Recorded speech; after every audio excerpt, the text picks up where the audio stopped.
사람의 마음이란 게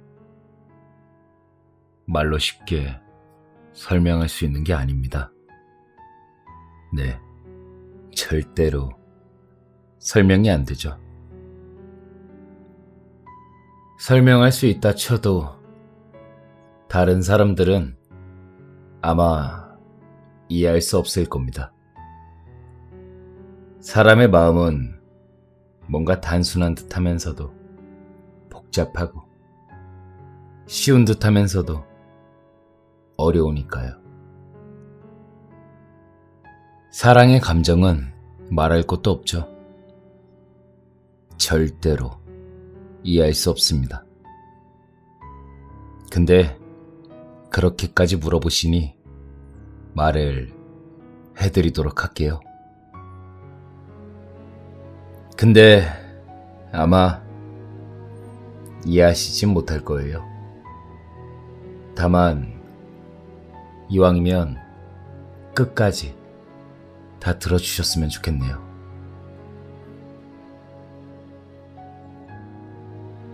그녀를 처음 본 건 3년 전이었죠.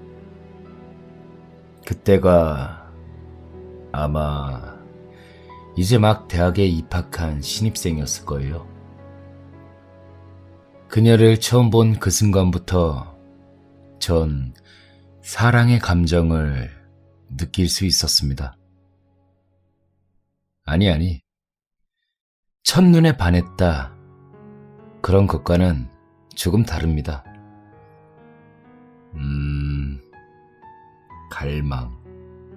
그래, 갈망에 가까운 감정이었죠.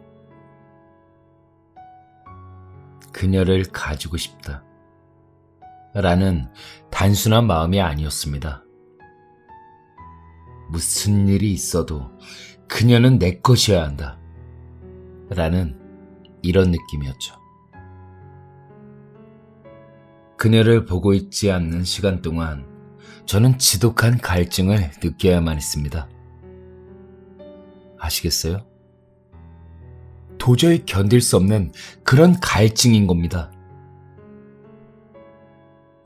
그녀의 모습, 그녀의 사진, 그녀의 목소리, 향기, 물건, 그녀의 머리칼, 심지어 그녀가 앉았던 의자에 남은 온기.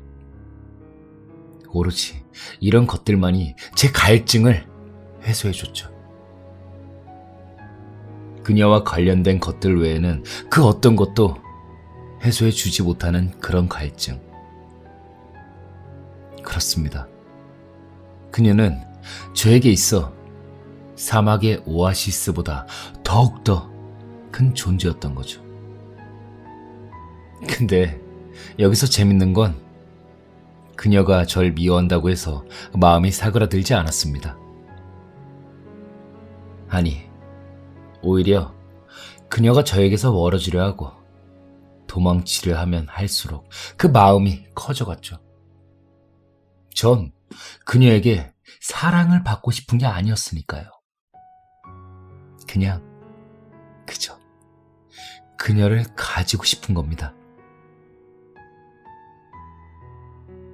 어항 속에 있는 금붕어가 손을 피해 요리조리 도망치면 오히려 열정적으로 손을 휘저어 금붕어를 움켜쥐고야만 하는 어린아이처럼 그녀가 도망칠수록 저의 집착은 강해졌던 겁니다. 그녀가 절 미워하는 건 그리 견디기 힘든 일이 아니었어요. 그녀가 저에게서 도망치는 것도 그리 마음 아픈 일이 아니었죠. 하지만 단 하나, 제가 견디기 힘든 게 있었습니다. 그녀 곁에 다른 사람이 있다는 것. 그거 하나만큼은 소름이 끼칠 정도로 싫었죠.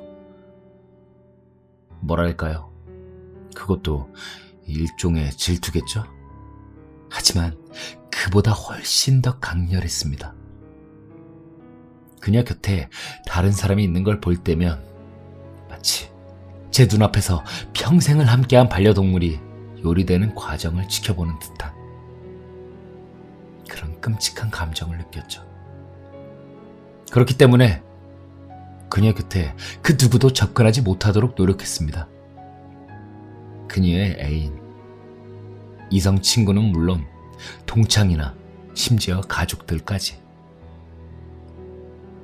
방법이야 여러 가지였지만 역시 가장 효과가 좋은 건 그들에게 저와 비슷한 감정을 느끼게 해주는 것이었습니다. 죽은 동물들을 택배로 보내는 게 가장 쉽고 빨랐죠. 길고양이나 비둘기가 구하기 쉬웠지만 가끔은 진짜 그들의 애완동물을 사용했습니다.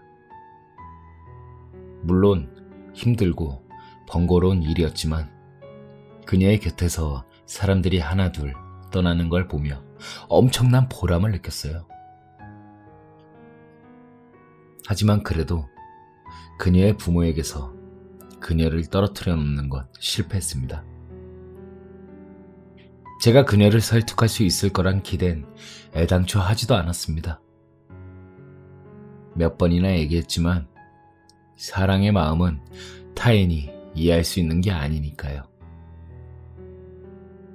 그렇게 오랜 시간 동안의 숨바꼭질 끝에 경찰들을 모두 따돌리고 그녀를 제 은신처로 데려왔을 때 그녀에게 애원하지도 협박하지도 않았던 게 그런 이유였죠. 의자에 묶인 채 눈물을 흘리는 그녀를 보며 전 생각에 잠겼습니다. 그녀가 내 앞에 있는 이 순간이 그리 오래 유지되진 못할 게 분명했습니다. 길어야 며칠, 아니 어쩌면 고작 몇 분일 수도 있었죠. 당장이라도 문을 부수고 경찰들이 뛰어들어올 수도 있는 상황이었어요. 경찰에게 붙잡히는 것보다 그녀를 빼앗긴다는 게 더 견딜 수 없었습니다. 제가 죽으면 죽었지 이제 더 이상 그녀를 빼앗기고 싶지 않았죠. 그 마음이 어느 때보다도 강렬하게 저의 모든 것을 지배했습니다. 그리고 그 상황에서 전 결국 결정을 내린 거죠. 그녀의 머리칼부터 시작해서 그녀의 피부와 그 안에 흐르는 피, 그리고 작은 뼈 한 조각까지 그녀의 몸을 이루고 있는 모든 걸 전부 다 제가 가지기로 했죠. 정말 열심히 노력했지만 80% 정도만 성공했습니다.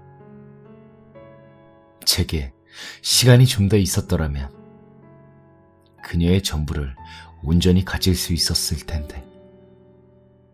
네, 제가 후회되는 거 하나 있다면 그게 바로 이겁니다.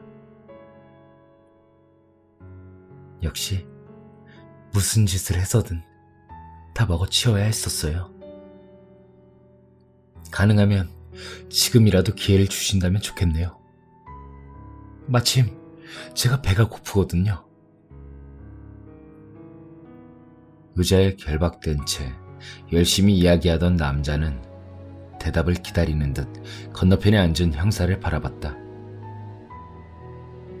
이거 어려울까요? 이죽거리는 그 말에 형사는 더 이상 참지 못하고 남자의 얼굴에 주먹을 날렸다. 제가 말씀드렸죠?